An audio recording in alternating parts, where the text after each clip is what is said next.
আনছে ডাইরেক্ট, হাসিনা আনছে চুরি করে। ডক্টর ইউনূস সরকার অধীনে এখন সে তারা উপরে চলার নির্দেশ পাওয়া যাচ্ছে।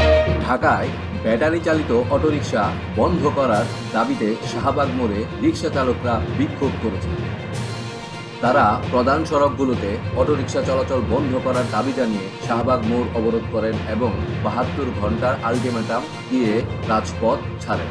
প্যাডেল চালিত রিকশা চালকদের এই কর্মসূচির বিরুদ্ধে ব্যাটারি চালিত রিকশা চালকরা ঢাকার রাস্তায় শোডাউন করে।